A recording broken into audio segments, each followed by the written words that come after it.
Hello students, welcome back to my channel. कैसे हो आप सब? उम्मीद करती हूँ बेटा सभी अच्छे होंगे और अपना ख्याल भी रख रहे होंगे। तो बेटा आज हम करने जा रहे हैं अपनी वर्कशीट नंबर 3 साइंस सब्जेक्ट की है बेटा। 23 तारीख की आपकी ये वर्कशीट और 6th क्लास के लिए, ठीक है। हिंदी मीडियम में बेटा ये वर्कशीट है, इंग्लिश मीडियम की अलग से बनेगी, तो आप वहाँ से चेक कर लेना, चैनल पर मिल जाएगी आपको। ओके, इसमें आज हम पढ़ेंगे साइंस में जो कि क्या है, भोजन के घटक। ये हम पढ़ रहे हैं अपना फर्स्ट चैप्टर, ठीक है। इसके अंदर आज हम पढ़ेंगे कार्बोहाइड्रेट के बारे में। हमने भोजन के घटक पढ़े थे, 5 प्रकार के थे, ठीक है। आज उसमें से एक प्रकार पढ़ेंगे जो कि क्या है, कार्बोहाइड्रेट। और कार्बोहाइड्रेट क्या हो बेटा, मैंने जनरल वर्कशीट आपके अपलोड कर दी है, तो आप चैनल से जाके चेक कर लेना, ठीक है। तो कार्बोहाइड्रेट क्या होता है बेटा, जैसा कि आप पढ़ चुके हैं, कार्बोहाइड्रेट ऊर्जा प्रदान करने वाले पोषक हैं, ठीक है। तो ये कार्बोहाइड्रेट जो पोषक तत्व होता है बेटा, वो क्या देता है, हमें ऊर्जा देता है, ठीक है। हमारे भोजन में इसका उपस्थित होना बहुत जरूरी है, क्योंकि हर काम को करने के लिए किसकी आवश्यकता होती है, ऊर्जा की आवश्यकता होती है, ठीक है।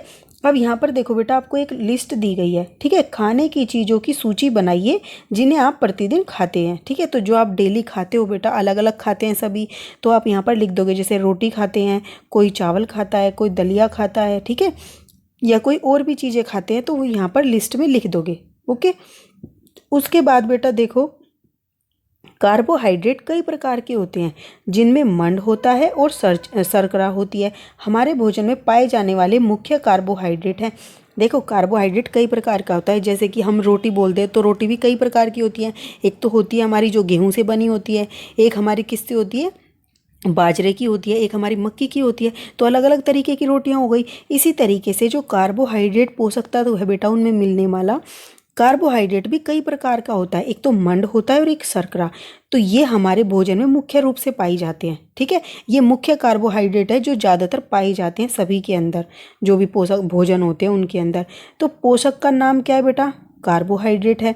हमें मिलता किससे है, ये गेहूं से मिलता है, चावल से मिलता है, चीनी से मिलता है। शर्करा माने चीनी होती है ना, तो ये चीनी से भी मिलता है और आलू से भी मिलता है, ठीक है। कार्य क्या होता है बेटा इसका, क्योंकि यह ऊर्जा देने वाला भोजन है, तो अतः यह ऊर्जा प्रदान करता है। अब यहाँ पर देखो, आपको डायग्राम में भी बताया गया है, ये क्या है, अनाज है, ठीक है, ये चावल है, और ये क्या है बेटा, आलू। तो ये आपको डायग्राम के थ्रू भी दिखाए गए हैं कि किस चीज़ से हमें ये कार्बोहाइड्रेट मिलता है। अब यहाँ पर देखो बेटा, अंदाजा लगाइए कौन कौन से खाद्य पदार्थ कार्बोहाइड्रेट पोषक के स्रोत हैं। तो ये आपको जो दिया गया है बेटा डायग्राम, इसमें आप अंदाजा लगाओ कि कौन कौन से। तो एक तो ये रोटी हो गई, ठीक है, और ये चावल हो गए, और ये जो सब्जी बनी हुई है बेटा, ये आलू की बनी हुई होगी, तो ये भी हो गया, ठीक है। तो इन सब के अंदर क्या पाया जाता है, कार्बोहाइड्रेट पाया जाता है। ओके, अब उसके बाद बेटा यहाँ पर देखो, नीचे क्या दिया है, बच्चों क्या आप पता लगा सकते हैं कि आपके भोजन में मंड उपस्थित है या नहीं। अब हमने ये तो कह दिया कि हमारे भोजन के अंदर मंड होता है, तो हम कैसे पता लगाएंगे कि इसके अंदर मंड उपस्थित है।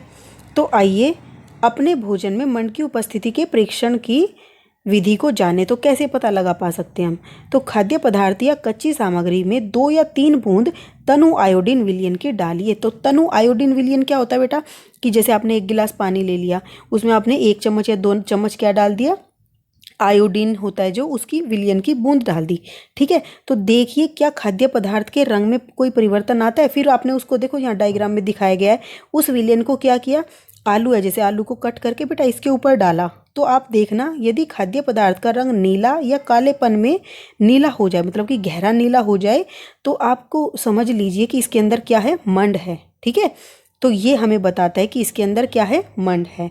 ओके, याद रखना ये इंपॉर्टेंट है बेटा। परीक्षण जो आपसे पूछ सकते हैं कि कार्बोहाइड्रेट का हम कैसे पता लगा सकते हैं, तो हम आयोडीन विलयन की 2-3 बूंदों को उस खाद्य पदार्थ पर डालकर पता लगा सकते हैं। यदि उसका रंग गहरा नीला हो जाता है या कालेपन में नीला हो जाता है, तो उसमें कार्बोहाइड्रेट होता है, ठीक है। अब बेटा यहाँ दिया गया है, सोचिए और हाँ या ना में उत्तर दीजिए। चावल और गेहूं कार्बोहाइड्रेट के अच्छे स्रोत हैं, तो हाँ बेटा अच्छे स्रोत हैं, तो इसका हाँ हो जाएगा। फिर आलू में सिर्फ कार्बोहाइड्रेट होता है, तो ये तो गलत है बेटा, क्योंकि कार्बोहाइड्रेट होता है आलू में, लेकिन सब चीज़ें होती हैं, ठीक है। जैसे हम अब यहाँ ये देखो तुम, जैसे वायु है, वायु के अंदर हम क्या कहते हैं, ऑक्सीजन लेते हैं। तो वायु के अंदर सिर्फ ऑक्सीजन थोड़ी ना है, उसके अंदर कार्बन डाइऑक्साइड भी है, धूल कण भी हैं, जल वाष्प भी है। तो लेकिन जो ज़्यादा मात्रा में होती है या जिसकी हमें ज़्यादा ज़रूरत होती है, तो हम उसको बोल देते हैं कि उसके अंदर ये पाया जाता है। ज़्यादा तो कार्बोहाइड्रेट पाया जाता है, लेकिन थोड़ी थोड़ी मात्रा में विटामिन सी भी हो गया, इसे अलग अलग हमारे पोषक तत्व उसमें पाए जाते हैं, ठीक है। अब खिलाड़ी को तो इसका नहीं हो जाएगा। फिर खिलाड़ी को खेलने के लिए सिर्फ मक्खन खाना चाहिए, तो गलत। इससे तो मोटापा बढ़ता है मक्खन से। हमें उसको क्या चाहिए, ऊर्जा वाला भोजन चाहिए। ठीक है, तो ये गलत हो जाएगा, ये भी नहीं लिख दोगे इसमें भी। ठीक है, फिर है मंड परीक्षण में आयोडीन की आवश्यकता होती है, तो ये सही है, इसका लिखोगे हाँ। तो हमें आवश्यकता होती है। तो ये थी बेटा आपकी आज की बहुत ही ज़्यादा इजी थी आपकी वर्कशीट। उम्मीद करती हूँ आपको अच्छे से समझ आ गई होगी। फिर भी कोई डाउट रह जाए तो कमेंट बॉक्स में पूछ लेना। ओके, तो इस वीडियो में बेटा इतना ही। अपना नेक्स्ट टॉपिक हम अपनी नेक्स्ट वीडियो में करेंगे। तब तक के लिए ऐसे ही हंसते रहिए, मुस्कुराते रहिए, पढ़ते रहिए और आगे बढ़ते रहिए। Thank you.